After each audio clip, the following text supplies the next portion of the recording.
Students, आप सभी का स्वागत है मेरे नए चैनल सिविल सेवा गुरुकुल पर। आज यहाँ दिए का टेस्ट नंबर 11 करेंगे, जिसके विषय होंगे अर्थव्यवस्था, सामान्य विज्ञान, विधि, समसामयिकी, अक्टूबर से दिसंबर 2025। यहाँ पर 150 क्वेश्चन होंगे, जिन्हें हम 2 पार्ट में करेंगे। सीरीज नंबर 1, सीरीज नंबर 2 में करेंगे। क्वेश्चन नंबर 1 देखते हैं। और आप सभी को मेरा वीडियो अच्छा लगे तो चैनल को लाइक, सब्सक्राइब और शेयर ज़रूर करना। और इसका पीडीएफ मेरे टेलीग्राम ग्रुप पे आपको मिल जाएगा, और टेलीग्राम ग्रुप डिस्क्रिप्शन में दे रखा है, आप सभी वहाँ से जाकर ले सकते हैं। क्वेश्चन नंबर 1 है यहाँ पर, सूची 1 को सूची सेकंड से सम्मिलित करें और नीचे दिए गए कूट की सहायता से उत्तर चुनें। यहाँ पर बैंकिंग शब्दावली है और विवरण है, यानी CRR यानी नगद आरक्षित अनुपात क्या होता है। शुद्ध मांग और समय देनदारियों का वह प्रतिशत जो RBI के पास नगद के रूप में रखा जाता है। यहाँ पर ऑप्शन बिल्कुल सही होगा। ये ऑप्शन 2 है।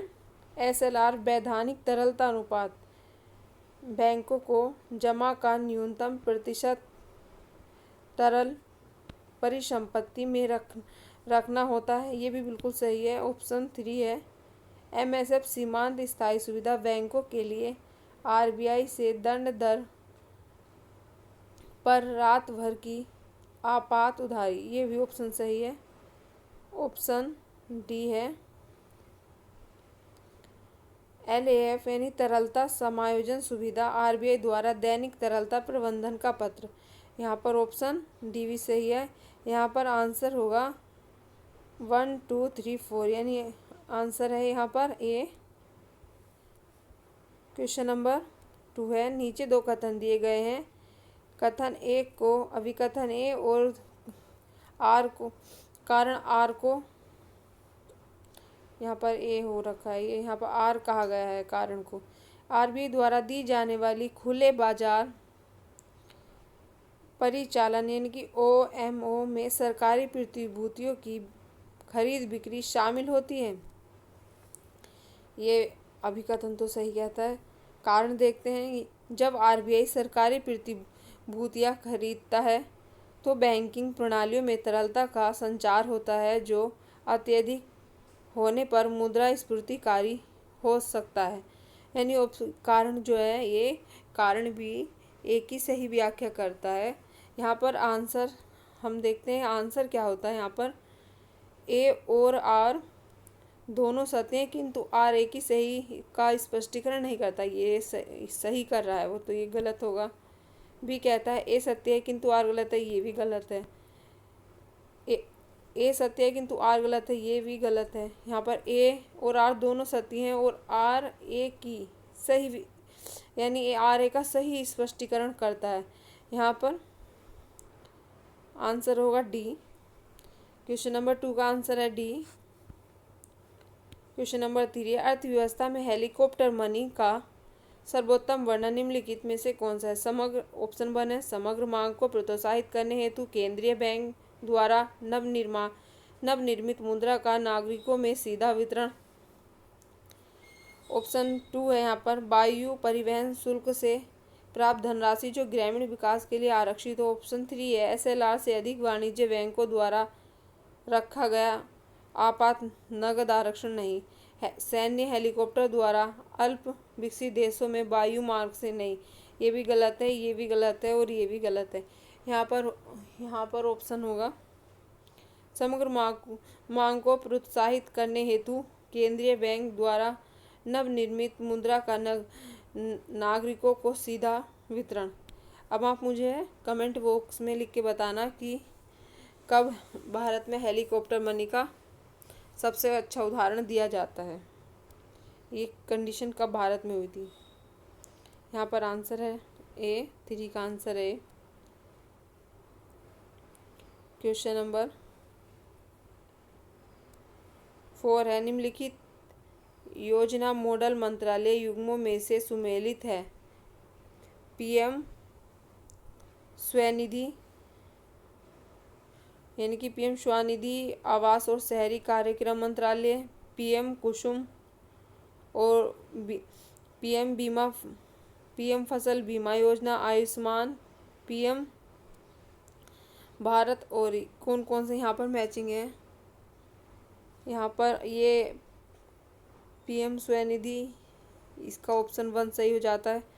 पीएम कुसुम नवीकरणीय ऊर्जा मंत्रालय, और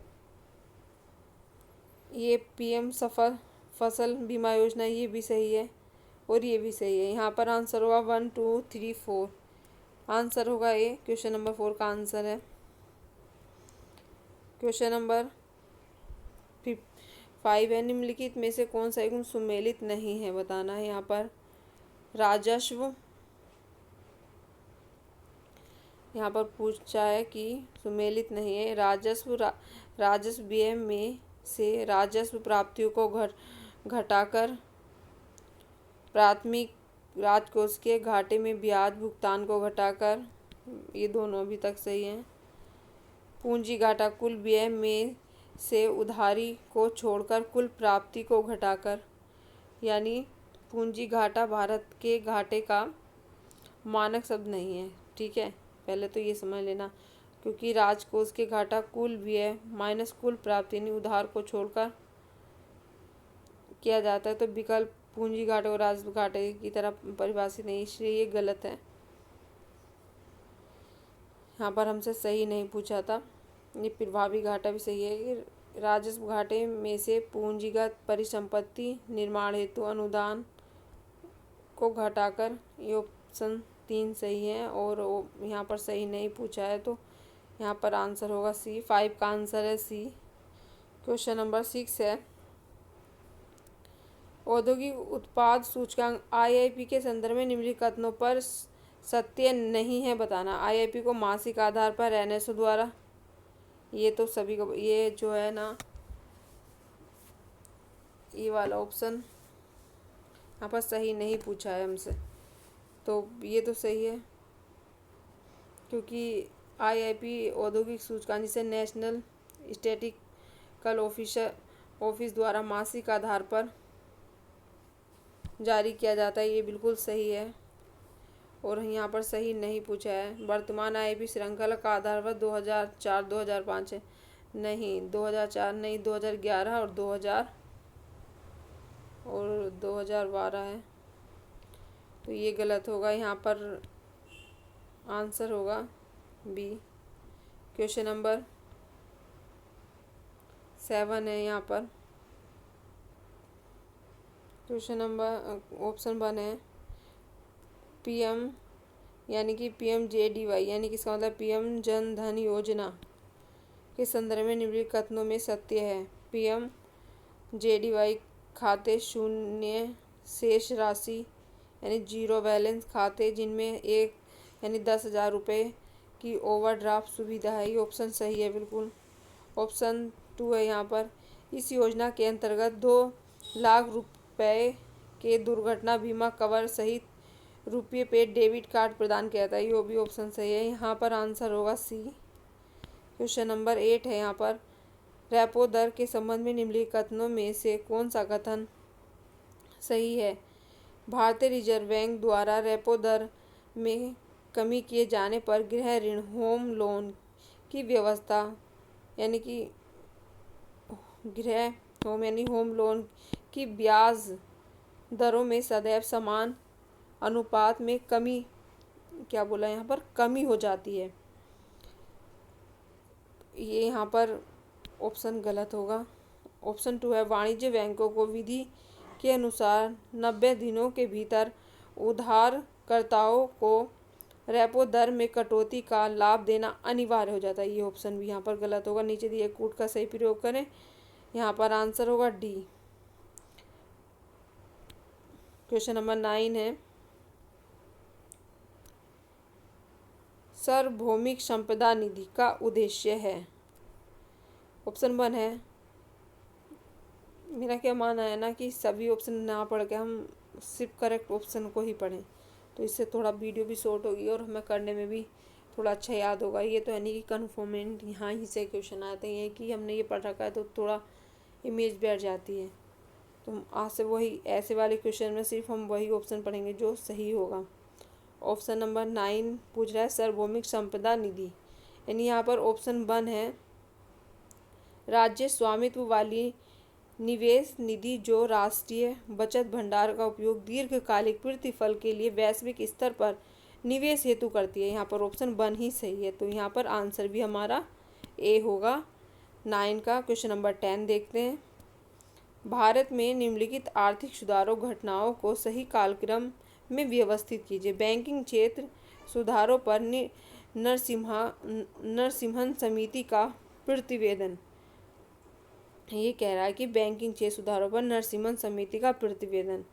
ऑप्शन 10 है ये बिल्कुल सही है। ऑप्शन 2 है वस्तु एवं सेवा कर जीएसटी का क्रियान्वयन। उन्होंने हमसे पूछा था कि आर्थिक सुधार यानी घटनाओं को सही कालक्रम में लगाना है। तो देखते हैं सेबी की सार्वभौमिक संस्था के रूप में प्रधानमंत्री जन धन योजना का शुभारंभ सबसे पहले क्या हुआ था? नरसिम्हन समिति, ये सबसे पुरानी है। फिर यहाँ पर जीएसटी, फिर यहाँ पर प्रधानमंत्री जन धन योजना, फिर सेबी की वैधानिक संस्थाओं के रूप में, यानी यहाँ पर 10 का आंसर होगा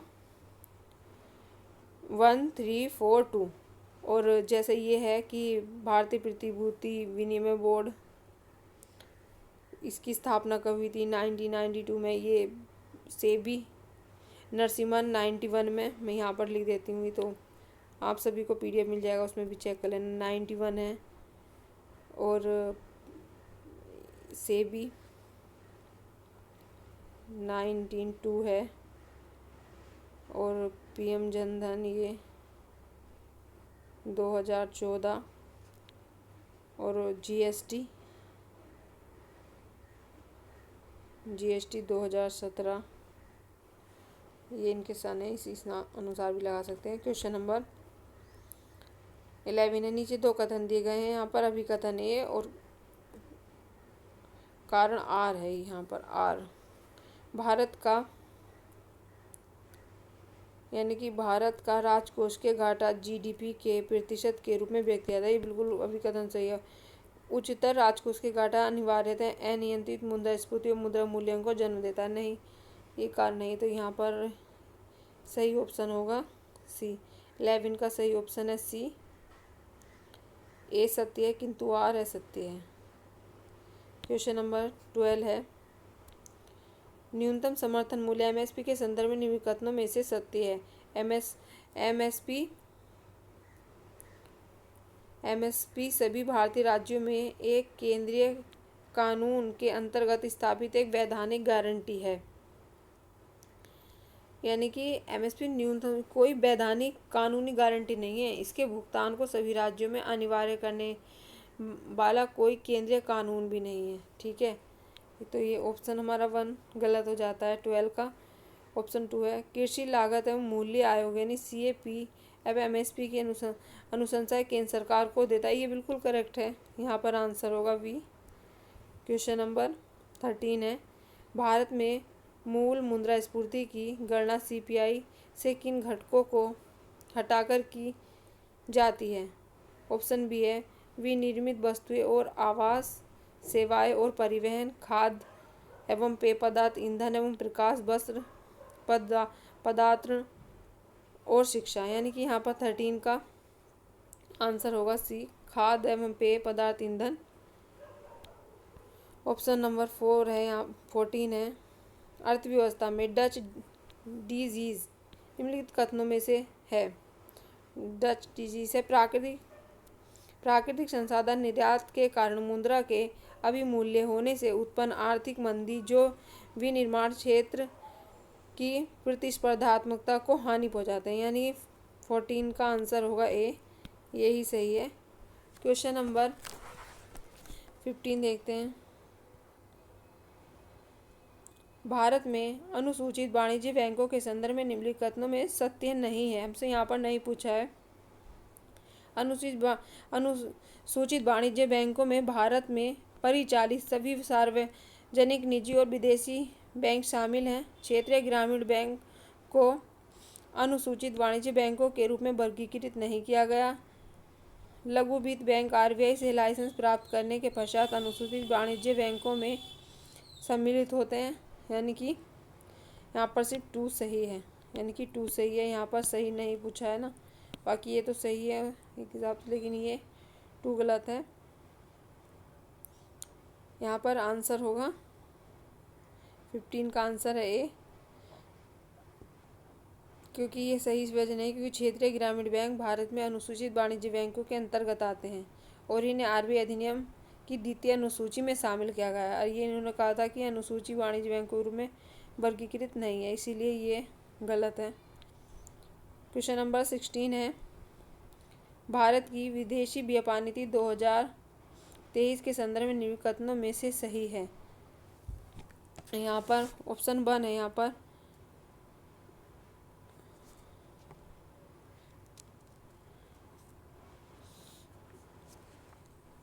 यानी कि विदेशी व्यापार नीति 2023 का लक्ष्य 2030 तक कुल निर्यात वस्तु प्लस सेवाएं यानी कि $2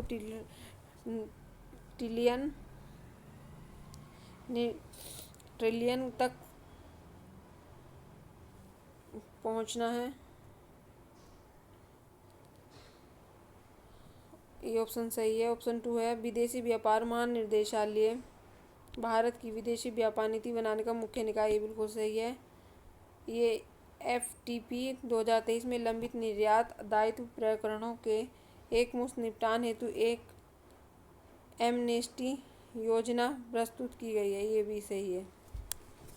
यानी यहाँ पर आंसर होगा डी, 16 का आंसर है डी। क्वेश्चन नंबर 17 है, निम्नलिखित में से कौन सी रिपोर्ट प्रकाशन युग्म सुमेलित है? भारत का आर्थिक सर्वेक्षण और वैश्विक आर्थिक परिदृश्य, विश्व आर्थिक स्थिति एवं संभावना, इंडियन डेवलपमेंट अपडेट। यानी कि भारत का आर्थिक सर्वेक्षण वित्त मंत्रालय भारत का सही है बिल्कुल। वैश्विक आर्थिक अंतर्राष्ट्रीय मुद्रा कोष, ये बिल्कुल सही है। विश्व आर्थिक स्थिति संभावना, ये भी बिल्कुल सही है। इंडिया डेवलपमेंट अपडेट, ये बिल्कुल सही है यहाँ पर। और सुमेलित हमें करना था, यहाँ पर आंसर होगा डी, 17 का आंसर है डी। क्वेश्चन नंबर 18 है, भारत की मौद्रिक नीति के संदर्भ में कॉरिडोर प्रणाली से तात्पर्य है। ऑप्शन 1 है, रेपो दर और रिवर्स रेपो दर के बीच अंतर जो ब्याज दर तरलता कॉरिडोर को परिभाषित करता है। ऑप्शन यहाँ पर ए सही है। क्वेश्चन नंबर 19 है, पूंजी खाता परिवर्तनीयता का सर्वोत्तम स्पष्टीकरण निम्नलिखित में से है। यहाँ पर 19 में घरेलू वित्तीय परिसंपत्ति को बिना किसी प्रतिबंध के विदेशी वित्तीय परिसंपत्ति में और इसके वित्तीय परिवर्तित करने की स्वतंत्रता, यानी यहाँ पर ऑप्शन होगा ए। क्वेश्चन नंबर 20 है, व्यापार नीति में डंपिंग का सर्वोत्तम वर्णन निम्नलिखित में से कौन सा है? यहाँ पर है, किसी अन्य देश को घरेलू बाजार मूल्य से कम मूल्य पर वस्तुओं का निर्यात करना, यानी ऑप्शन यहाँ पर ए सही है। क्वेश्चन नंबर 21 है, भाषा निम्नलिखित में से सही है। यहाँ पर एक अवायवीय उपापचयी प्रक्रिया जिसमें सूक्ष्म ग्लूकोज को एथेनॉल, CO2 या कार्बन अम्ल में अपघटित किया जाता है। यहाँ पर आंसर होगा ए, 21 का आंसर है ए। क्वेश्चन नंबर 22 है, एक स्वास्थ्य दृष्टिकोण का सर्वोत्तम वर्णन निम्नलिखित में से कौन सा है? यहाँ पर WHO की सार्वभौमिक स्वास्थ्य कवरेज पहल जो 2030 तक सभी नागरिकों को निःशुल्क स्वास्थ्य सेवाएं देने का लक्ष्य रखती है, ये तो गलत है। ऑप्शन बी है, एक सहयोगात्मक बहु क्षेत्रीय दृष्टिकोण जो मानव, पशु और पर्यावरणीय स्वास्थ्य की परस्पर निर्भरता को मान्यता देता है। यानी ऑप्शन यहाँ पर बी सही है। यहाँ पर आंसर बी सही है। क्वेश्चन नंबर 23 है।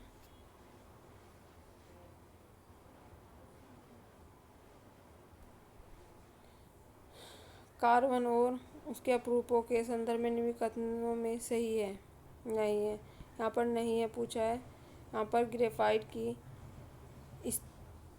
स्तरित संरचना और परतों के बीच दुर्लभ वॉन डेड वॉल्स बल के कारण इसे स्नेहक के रूप में प्रयोग किया जाता है, क्योंकि यहाँ पर सही नहीं है पूछा है।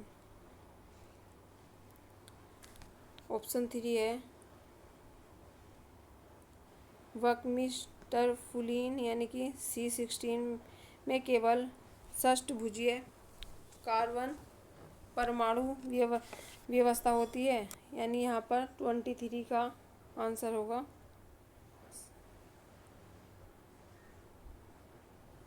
सी। क्वेश्चन नंबर ध्वनि तरंगों में डॉपलर प्रभाव की सर्वोत्तम व्याख्या निम्नलिखित में से कौन सी है? दो ध्वनि तरंगों का व्यतिकरण जिसे स्थिर, निष्पंद और प्रस्पंद बनाते हैं। यानी 24 से पढ़ते हैं। स्रोत और प्रक्षेप के बीच अपेक्षित गति के कारण ध्वनि की आभासी यानी प्रतीत होने वाली प्रवृत्ति में परिवर्तन। यहाँ पर आंसर होगा डी। क्वेश्चन नंबर 25 है। आधुनिक ब्रह्मांड विज्ञान में श्याम पदार्थ क्या है? एक ऐसा पदार्थ जो प्रकाश उत्सर्जित, अवशोषित या परिवर्तित नहीं करता, किंतु दृश्यमान पदार्थों पर गुरुत्वाकर्षण प्रभाव डालता है। ये बिल्कुल सही है। 25 का आंसर है बी ए। यानी हाँ, यहाँ पर 25 का आंसर है ए ही सही है। क्वेश्चन नंबर 26 है। प्रकाश संश्लेषण के संदर्भ में निम्न कथनों पर विचार कीजिए। प्रकाश संश्लेषण पादप कोशिकाओं में उपस्थित हरित लवक में होते हैं। ऑप्शन सही है। ऑप्शन 2 है केल्विन चक्र में प्रकाश अभिक्रियाओं से उत्पन्न एटीपी और NADPH का प्रयोग करके CO2 को कार्बनिक उपयोग में स्थिर किया जाता है। यानी यहाँ पर ऑप्शन 2 भी सही है। आंसर होगा यहाँ पर सी। 26 का आंसर है सी। क्वेश्चन नंबर 27 है। जीन चिकित्सा यानी जीन थेरेपी क्या है? यहाँ पर है आनुवंशिक रोगों के उपचार हेतु रोगी की कोशिकाओं में दोषपूर्ण जीनों को प्रतिस्थापित, निष्कासित या सुधारा जाता है। ये ऑप्शन सही है। यहाँ पर आंसर होगा, यहाँ पर आंसर है ए। 27 का आंसर है 29।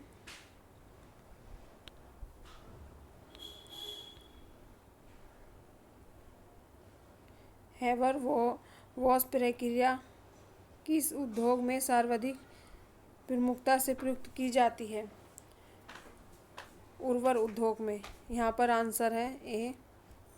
क्वेश्चन नंबर 20 रोगों के संदर्भ में निम्नलिखित में से कौन सा कथन सत्य है?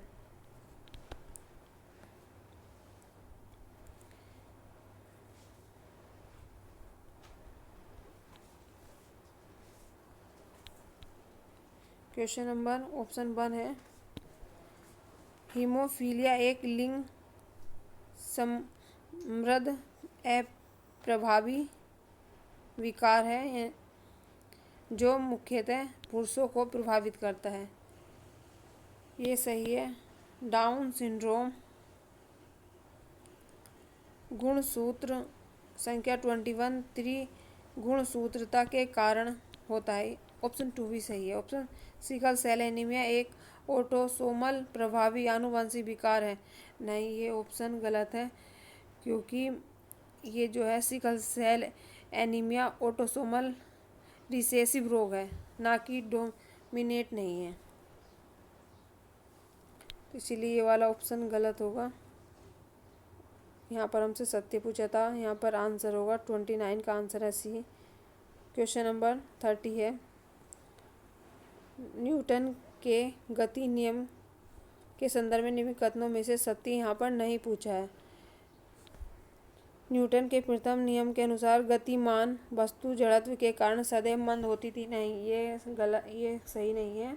न्यूटन का प्रथम नियम ने जड़त्व का नियम था। ये क्या था,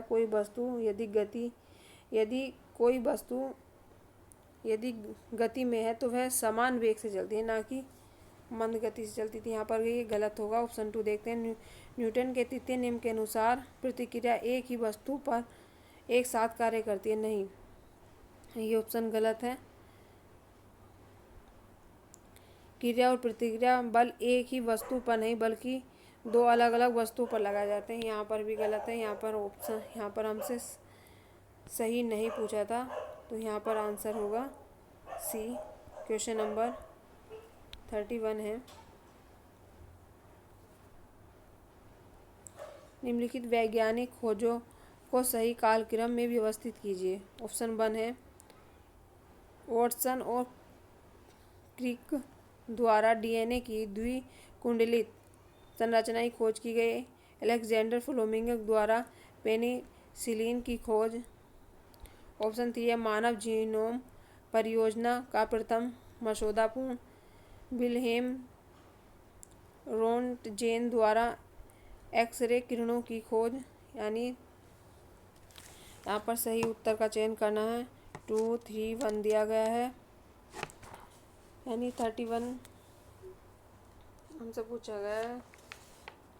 यहाँ पर आंसर होगा 4, 2, 3, 1। 31 का आंसर होगा ए। क्वेश्चन नंबर 32 है, नाभिकीय विखंडन और संलयन के संदर्भ में निम्नलिखित कथनों पर विचार करना है। यहाँ पर नाभिकीय संलयन विखंडन की तुलना में प्रति इकाई ईंधन द्रव्यमान पर काफ़ी अधिक ऊर्जा मुक्त करता है। ऑप्शन बिल्कुल सही है। सूर्य की ऊर्जा हाइड्रोजन के समस्थानिकों से होने वाली नाभिकीय संलयन अभिक्रिया द्वारा उत्पन्न होती है। ऑप्शन 2 सही है, यानी यहाँ पर आंसर होगा सी। क्वेश्चन नंबर 33 है, यहाँ पर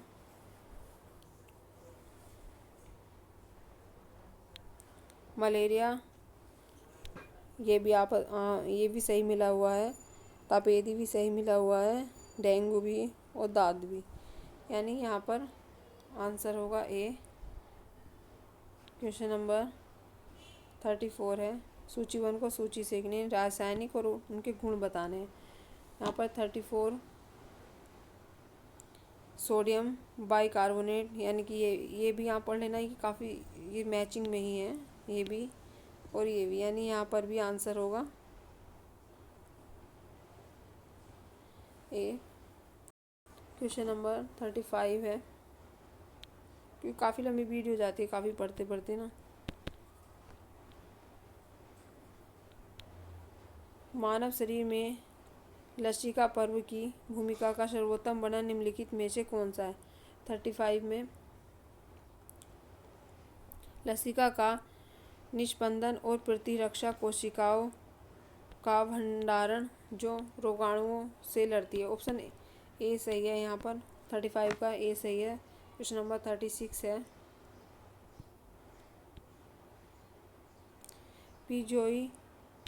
पीजोई इलेक्ट्रिक प्रभाव से तात्पर्य है, यानी कि 36 बताना है हमें। कुछ क्रिस्टलीय पदार्थों में यांत्रिक बल लगने पर विद्युत आवेश का उत्पन्न होना। यहाँ पर आंसर है ए। क्वेश्चन नंबर 37 है, नैनो प्रौद्योगिकी के संदर्भ में निम्नलिखित कथनों में से सही है। नैनो प्रौद्योगिकी उन पदार्थों सामग्रियों से संबंधित है जिनका कम से कम एक आयाम 1 से 100 नैनोमीटर की सीमा में होता है। यहाँ ऑप्शन 1 सही है। ऑप्शन 2 है नैनो स्तर पर क्वांटम यांत्रिक प्रभाव प्रमुख हो जाते हैं जिसके कारण नैनो कणों का व्यवहार स्थूल पदार्थों से भिन्न होता है। यहाँ 2 भी सही है। यहाँ पर आंसर होगा सी। क्वेश्चन नंबर 38 है निम्नलिखित यानी इसरो अंतरिक्ष मिशन को प्रक्षेपण की दृष्टि से सही क्रम में मंगलयान, चंद्रयान, एस्ट्रोसैट या चंद्रमा। यानी कि 38 सबसे पहले चंद्रयान 1 अक्टूबर 2008 में, मंगलयान यानी कि मार्स ऑर्बिटर मिशन था ये नवंबर 2023, एस्ट्रोसैट 2015 था और चंद्रयान 3 जुलाई 2023। तो यहाँ पर आंसर होगा 2 1 3 4 2 1 3 4। जहाँ पर भी 2 1 3 4 होगा वहाँ पर हमारा आंसर होगा। यहाँ पर आंसर है ए। क्वेश्चन नंबर 39 है निम्नलिखित में सत्य है। ओ निगेटिव रक्त समूह वाला व्यक्ति लाल रक्त कोशिकाओं के सार्वभौमिक दाता माना जाता है। बिल्कुल सही है। ए बी पॉजिटिव यानी कि ए बी पॉजिटिव रक्त समूह वाला व्यक्ति रक्त आधान का सार्वभौमिक प्राप्त करता होता है। ये भी ऑप्शन सही है। यानी यहाँ पर आंसर होगा सी। 39 का आंसर है सी। क्वेश्चन नंबर 40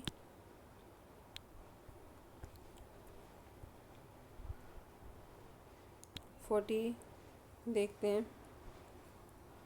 यहाँ भी अभिकथन और कारण पूछा है। कांच की छड़ को रेशम से रगड़ने पर कांच की छड़ में धनात्मक आवेश उत्पन्न होता है। यह अभिकथन तो सही है।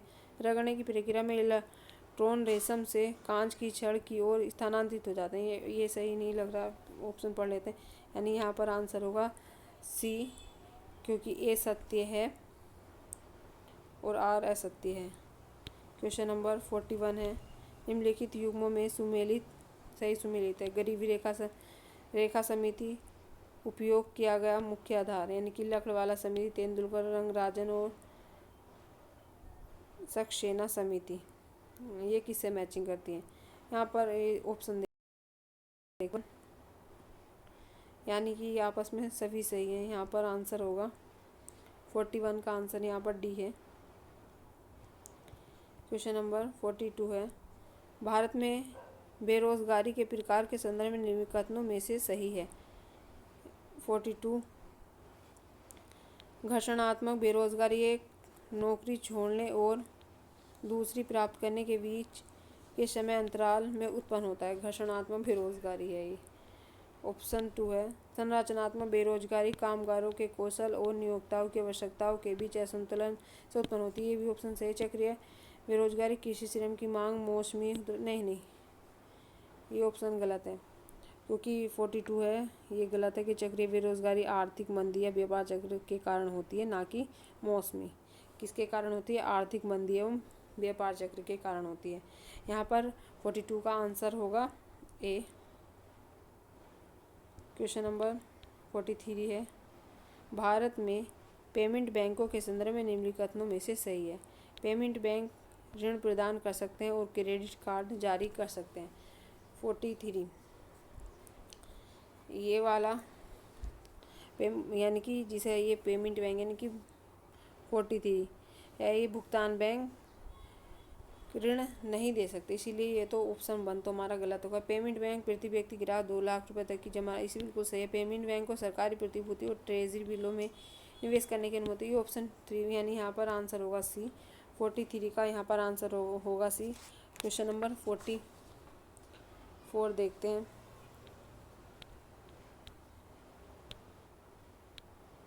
क्वेश्चन नंबर 44 है निम्नलिखित में से कौन सा कथन दिवाला और दिवालिया सहित IBC 2016 का सही वर्णन करता है?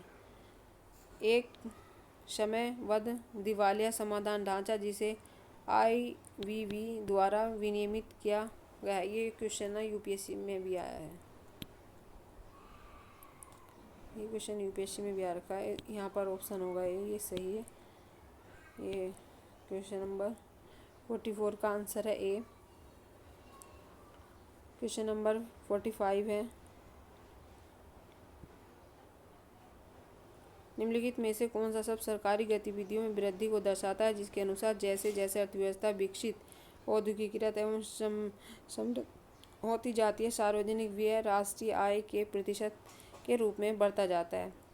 यहाँ पर 45 होगा वैगनर का नियम, यानी वैगनर का नियम है। क्वेश्चन नंबर 46 है हरित जीडीपी यानी कि ग्रीन जीडीपी के संदर्भ में निम्नलिखित कथनों पर विचार करना है।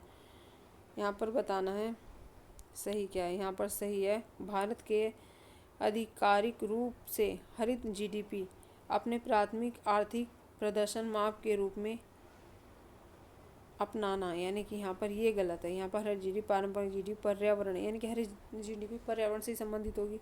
यूएन का ये वाला ऑप्शन भी उसी अनुसार से, लेकिन हमसे यहाँ पर सही नहीं पूछा है, तो यहाँ पर आंसर होगा ए। 46 का आंसर है ए। क्वेश्चन नंबर 47 है। नीचे दो कथन दिए गए, अभी कथन ए और आर बताना है। यहाँ पर 47 में आर बताना है हमें। स्टैगफ्लेशन एक ऐसी व्यापक आर्थिक स्थिति है जिसमें आर्थिक ठहराव और मुद्रास्फीति एक साथ होते हैं। कारण कहता है फिलिप्स वक्र ने मुद्रास्फीति बेरोजगारी के बीच एक स्थिर अस्थायी ट्रेड ऑफ भविष्यवाणी की थी, यानी कि यहाँ पर आंसर होगा ये। 47 का आंसर होगा ये, क्योंकि ए आर और दोनों सत्य सही है, क्योंकि आर जो है ना एक ही सही व्याख्या नहीं करता यहाँ पर। क्वेश्चन नंबर 48 है भुगतान संतुलन के संदर्भ में निम्नलिखित कथनों में से कौन सा कथन यहाँ पर हमसे सही पूछा है, कौन सा कथन सही है। 48 में हमें बताना सही है। चालू खाता वस्तुओं सेवाओं आय प्रवाह और चालू हस्तांतरण के व्यापार को दर्ज करता है। ऑप्शन बिल्कुल सही है। यदि पूंजी प्रवाह मजबूत हो तो चालू खाते का घाटा स्वतः रुपये के अवमूल्यन का कारण नहीं बनता। ऑप्शन 2 भी सही है। यहाँ पर आंसर है सी। 48 का आंसर है सी। क्वेश्चन नंबर 49 है भारत में लघु वित्तीय बैंकों के संदर्भ में निम्नलिखित कथनों में से सही है। 49 में पूछा सही है यहाँ पर हमसे। लघु वित्तीय बैंक आरबीआई द्वारा विनियमित होते हैं और सार्वजनिक जमा स्वीकार करते हैं। ऑप्शन बिल्कुल सही है 49 का, और सही ही हमसे पूछा है यहाँ पर। ऑप्शन 2 है उन्हें अपने समायोजित निवल बैंक ऋण का 70 प्राथमिक क्षेत्र में, यानी कि कृषि वगैरह छोट उसमें देना पड़ता है, तो यहाँ पर ये ऑप्शन दोनों सही है। थर्ड हमारा सही नहीं। लघु वित्त में क्रेडिट कार्ड जारी कर सकते हैं लेकिन विदेशी मुद्रा लेने नहीं सकते, ये वाला गलत है, क्योंकि ये जो है लघु वित्त बैंक क्रेडिट कार्ड जारी नहीं कर सकते, ये इसलिए गलत है। और यहाँ पर आंसर होगा 1, 2 एंड 49 का आंसर है ए। क्वेश्चन नंबर 50 है समावेशी विकास संकेतकों के संदर्भ में निम्नलिखित कथनों में से विकास सुनिश्चित करता है कि आर्थिक वृद्धि का लाभ समाज के सभी वर्गों को मिले।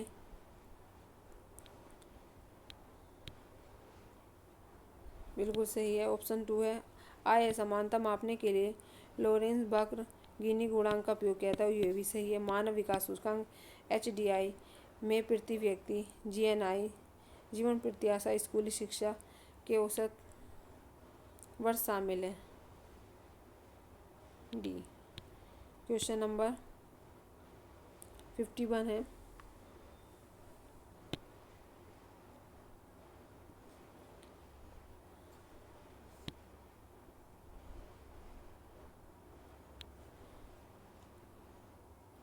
अनर्जक संपत्ति, यानी कि NP जो होता है साधारण भाषा में, निम्नलिखित कथनों में सही है। किसी भी ऋण को NPA तब वर्गीकृत किया जाता है जब 90 दिन से अधिक समय तक बकाया रहता है। उपमानक परिसंपत्ति वे NPA हैं जो 12 महीने या कम समय में NPA हैं, ये बिल्कुल सही है। सरफेसी अधिनियम 2002 बैंकों को न्यायालय हस्तक्षेप के बिना सुरक्षा हितों को लागू करने के अधिकार देता है, ये ऑप्शन भी सही है। यहाँ पर 1, 2, 3 होगा, देखते हैं आंसर कहाँ पे, यानी आंसर होगा डी। 51 का आंसर है डी। क्वेश्चन नंबर 52 है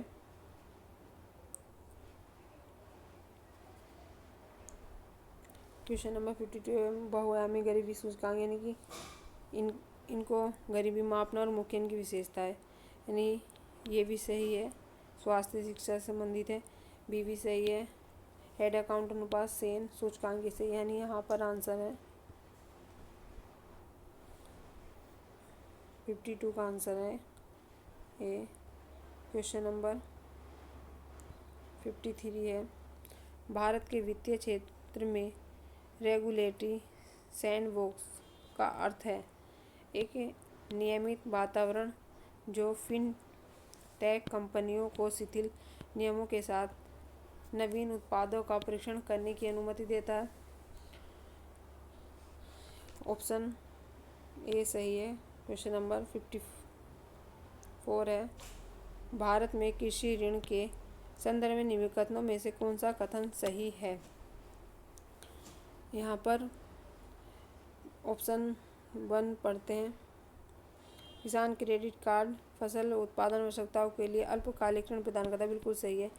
पीएसएल के संदर्भ में वाणिज्य बैंकों को एनबीसी का 18% ऋण देना होता है, ये भी सही है।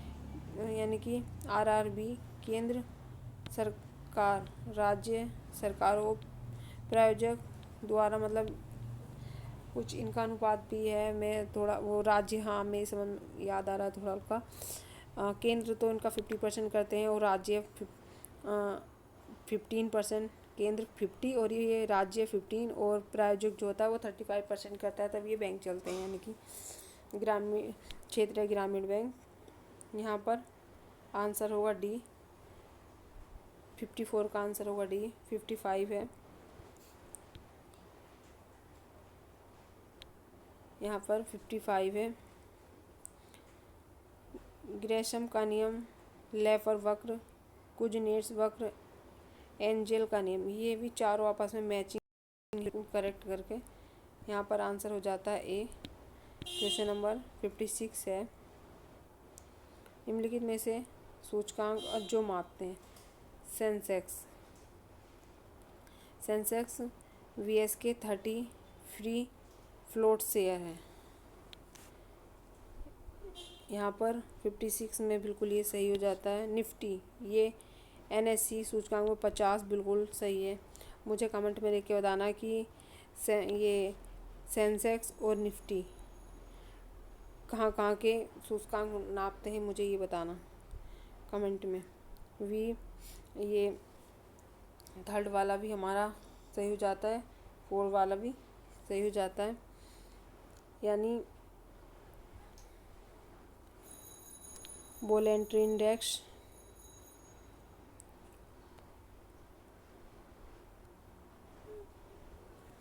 यहाँ पर आंसर होगा ए। 56 का आंसर होगा ए।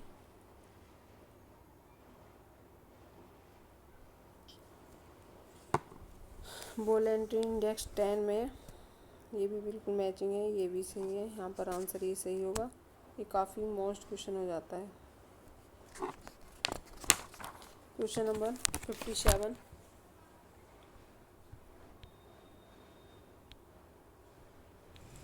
निम्नलिखित बैंक के क्षेत्र और घटनाओं को सही क्रम में लगाना है। 57,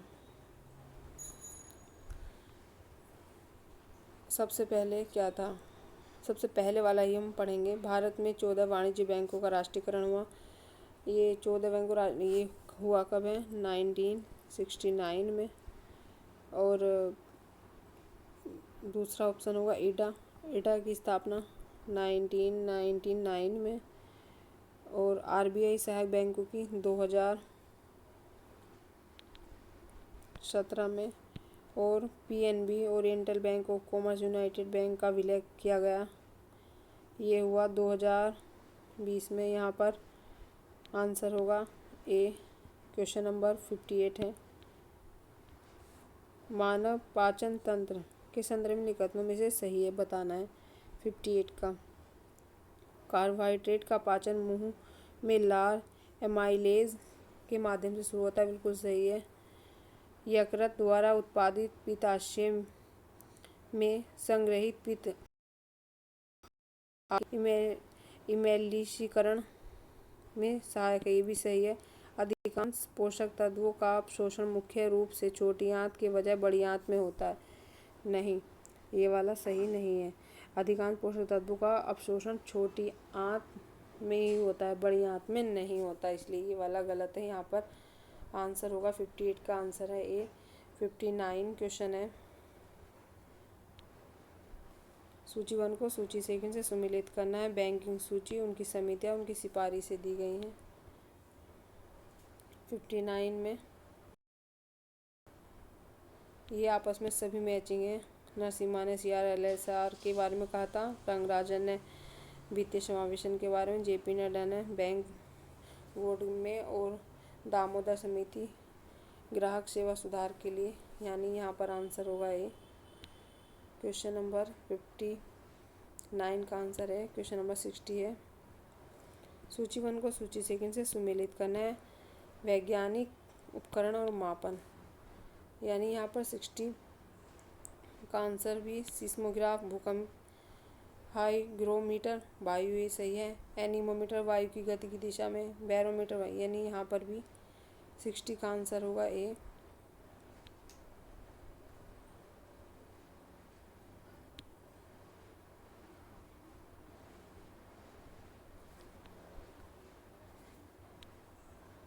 सिक्सटी का आंसर है ये। क्वेश्चन नंबर 61 है, नीचे दो कथन दिए गए हैं। कार्बन 14 डेटिंग का उपयोग प्राचीन जैविक सामग्री यानी जीवाश्म की आयु के निर्धारण के लिए किया जाता था। 61 में ये तो सही है। आर कहता है कार्बन 14 रेडियो सक्रिय समय स्थानिक जिसकी अर्धायु लगभग 5730 वर्ष, यानी ये भी सही है। यहाँ पर ये दोनों एक दूसरे से व्याख्या करें, यहाँ पर आंसर हुआ डी ए, और आर दोनों सत्य है और आर ए की सही व्याख्या भी करता है। क्वेश्चन नंबर 62 है, पदार्थ की चौथी अवस्था प्लाज्मा का सबसे अच्छा वर्णन है। यहाँ पर 62 स्वतंत्र रूप से गतिमान इलेक्ट्रॉनों और आयनों से बनी उच्च ऊर्जा आयनीकृत गैसों का कोई निश्चित आयतन या आकार नहीं होता। यह यहाँ पर ऑप्शन यही सही है। क्वेश्चन नंबर 63 है, टीकाकरण के संदर्भ में निम्न कथनों में से कौन सा कथन सही नहीं है। यहाँ पर 63 में बताना है कि सही नहीं है। BCG वैक्सीन डेंगू बुखार से सुरक्षा प्रदान करती है। नहीं, यानी BCG वैक्सीन तपेदी से सुरक्षा प्रदान करती है, ना कि डेंगू से। तो ऑप्शन ई बना है, यानी यही आंसर हो सकता है। mRNA वैक्सीन आनुवंशिक निर्देश प्रस्तुत करने के लिए शरीर की कोशिकाओं को एंटीजन उत्पन्न करने के लिए प्रेरित करती है। नहीं, यानी कि ये वाला सही होगा। यहाँ पर हमसे सही नहीं पूछा है ना, तो इसीलिए आंसर होगा ए। 63 का आंसर होगा ए। दोस्तों, अगर आप सभी को मेरी वीडियो अच्छी लगी हो तो चैनल को लाइक सब्सक्राइब कर देना, और इसका PDF मेरे टेलीग्राम ग्रुप पे मिल जाएगा। उसमें काफ़ी PDF हैं, दृष्टि IAS मेंटरशिप टेस्ट के भी सभी PDF आप सभी को मिल जाएंगे। और मैंने दृष्टि के मेंस के शॉर्ट नोट्स भी डाल रखे हैं, उसमें आप चेक कर लेना। आप सभी को लेना तो मुझे कमेंट में लिख के भेज सकते हैं, और ये वाला PDF भी इसकी दूसरी वीडियो बनाने के बाद आप सभी को मिल जाएगा। लेकिन चैनल को सब्सक्राइब ज़रूर कर देना।